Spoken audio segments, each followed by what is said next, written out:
जय महाराष्ट्र. मी शिवसैनिक. रवींद्र गोसावीचा अतिशय महत्वाच्या विषयावर शिवसेना भवनमध्ये ते आले होते. मी यांची आपल्याला ओळख करून देतो. AK सिंग हे हायकोर्टाचे वकील आहेत आणि बँकिंग क्षेत्रामध्ये यांनी बऱ्याचशा अशा काही तक्रारींचं निवारण केलेलं आहे. म्हणून जनता दरबारमध्ये वकिलांची एक टीम प्रत्येक क्षेत्रातली मी इथे ठेवलेली आहे की जेणेकरून सर्वसामान्य जनतेला त्याचा योग्य तो वापर करता यावा आणि त्यांचे जे काही विषय आहेत ते न्याय प्रक्रियेमधनं सॉल्व्ह व्हावे. म्हणून विषय असा होता की रवींद्र गोसावी यांनी एक लोन घेतलं होतं.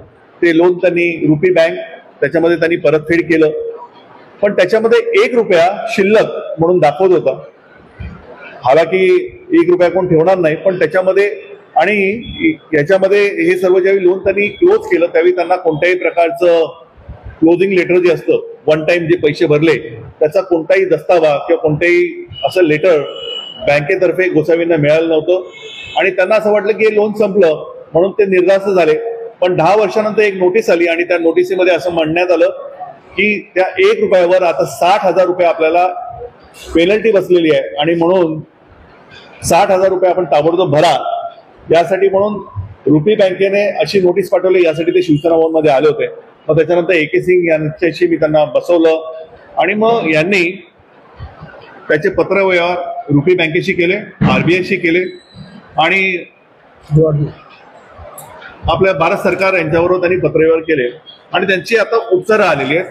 रुपी बँकेने पत्र पाठवलंय, RBIने पत्र पाठवलंय रिव्हर्टमध्ये आणि भारत सरकारने म्हणजे वित्त मंत्रालयाने आदेश दिलेले आहेत की याची इन्क्वायरी झाली पाहिजे. 1 रुपयावर 60,000चं पेनल्टी कशी काय लागू शकते हा फार गंभीर विषय आहे आणि जो लाखो रुपये देऊ शकतो तो तुमचा 1 रुपया ठेवू शकतो का?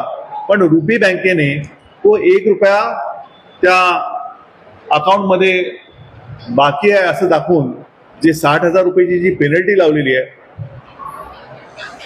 हा विषय म्हणजे लोकांना हसायला येईल किंवा एखाद्या माणसाला अटॅक येईल, पण असा प्रकार घडतोय आणि शासन म्हणून, बँकेचे कर्मचारी म्हणून किंवा RBI याच्यावर कुठेच काही लक्ष देत नाही. म्हणून हा सर्व पत्रव्यवहार केला आणि त्यांच्याकडनं पत्र आलेले आहे की हा विषय आम्ही मार्गी लावू, याच्यामध्ये चौकशी करू आणि जे कोणी याच्यामध्ये डिफॉल्टर असतील त्यांना योग्य ती काय कारवाई करता येईल ते करतील. म्हणून वित्त मंत्रालय, भारत सरकारच्या वतीने RBI आणि रुपी बँक हा त्याच्यावर योग्य ती इन्क्वायरी करून त्याच्यामधून निर्णय देतील. सांगण्याचा उद्देश काय की जनता दरबारमध्ये वेगवेगळे विषय ज्यावेळी येतात त्यावेळी त्या वकिलांची टीम माझ्यासोबत काम करत असते.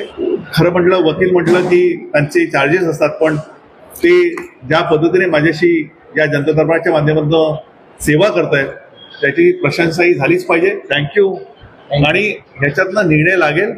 ज्यांनी माझ्याकडे ही कंप्लेंट केली होती ते गोसावी साहेबांना लवकरच आम्ही गुड न्यूज देऊ. Thank you so much. धन्यवाद.